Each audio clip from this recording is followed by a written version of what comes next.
Assalamualaikum warahmatullahi wabarakatuh. Selamat pagi semua. Apa kabar kalian hari ini? Semoga kalian tetap sehat dan selalu bersemangat.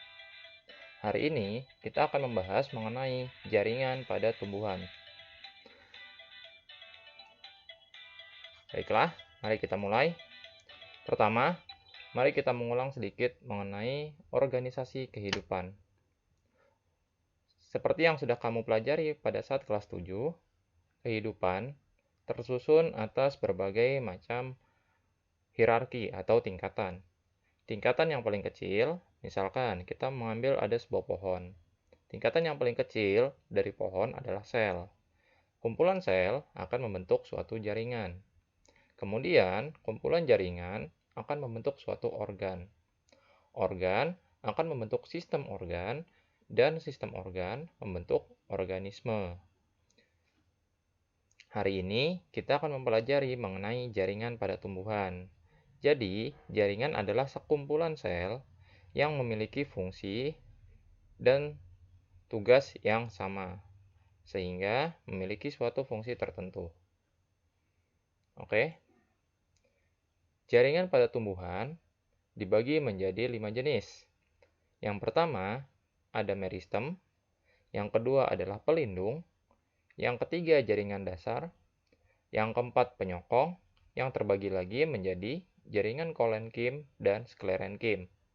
Terakhir, ada jaringan pengangkut, yaitu xilem dan floem.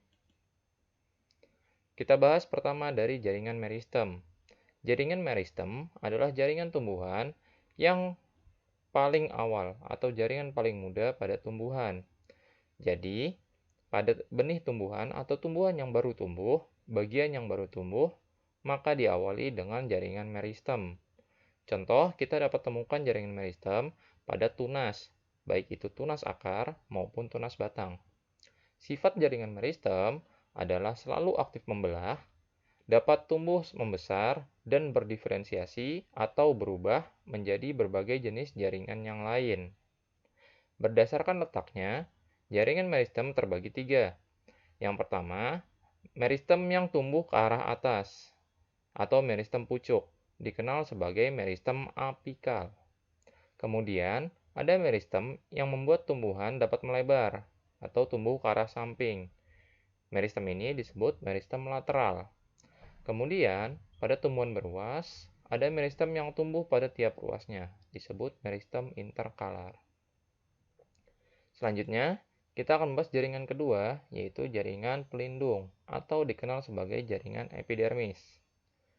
Jaringan epidermis adalah jaringan yang letaknya paling luar pada bagian tumbuhan. Fungsi jaringan epidermis adalah melindungi permukaan atau jaringan yang ada di bagian dalam tumbuhan. Jaringan epidermis memiliki sel-sel yang kecil, sangat rapat, dan memiliki dinding yang tebal. Dapat kalian lihat gambar di sebelah sini. Ini adalah jaringan epidermis. Kamu dapat melihat sel-selnya sangat rapat dan dindingnya tebal. Jaringan epidermis dapat berdiferensiasi menjadi berbagai macam bentuk. Contoh seperti duri, atau dapat juga menjadi bulu, atau mengeluarkan lapisan zat lilin. Atau beberapa jaringan epidermis dapat berubah menjadi sel sekresi yang menghasilkan bau. Contohnya seperti pada kulit jeruk. Oke, kita lanjutkan ke jaringan dasar atau parenkim. Jaringan parenkim adalah jaringan yang mengisi ruang-ruang tumbuhan. Jadi, pada batang, daun, maupun akar, sebagian besar disusun dari jaringan parenkim. Ciri jaringan parenkim, seperti yang dapat kamu lihat pada gambar, memiliki sel yang besar, rongga yang lebar, dan biasanya digunakan untuk menyimpan zat makanan. Contoh seperti pada parenkim di dalam buah maupun jaringan parenkim yang ada pada batang. Sedangkan ada beberapa jenis parenkim khusus seperti parenkim daun yang dikenal sebagai parenkim palisade memiliki fungsi sebagai tempat fotosintesis. Kita lanjutkan. Ada pula jaringan penyokong. Jaringan penyokong memiliki fungsi yang sama seperti tulang manusia, yaitu untuk menguatkan tubuh pada tumbuhan. Jaringan penyokong terbagi dua. Yang pertama adalah jaringan kolenkim yang dapat ditemukan di bagian muda atau bagian tumbuhan yang masih hijau, dan ada pula sklerenkim yang biasanya ditemukan pada bagian tumbuhan yang sudah tua atau yang sudah keras.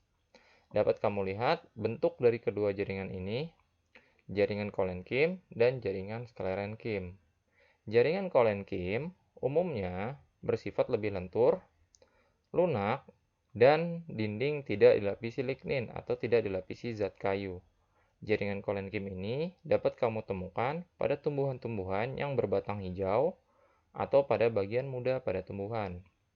Sedangkan sklerenkim memiliki serat-serat yang mengeras dan umumnya sel-selnya adalah sel-sel mati. Jaringan sklerenkim dapat kamu temukan contohnya pada tempurung kelapa atau pada bagian kayu yang telah mengeras. Terakhir, ada jaringan pengangkut. Jaringan pengangkut pada tumbuhan terbagi menjadi dua, yaitu jaringan xilem dan jaringan floem.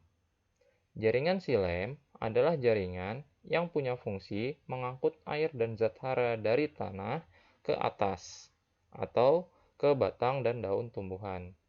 Sedangkan jaringan floem mengangkut zat hasil fotosintesis dari daun menuju seluruh bagian tumbuhan.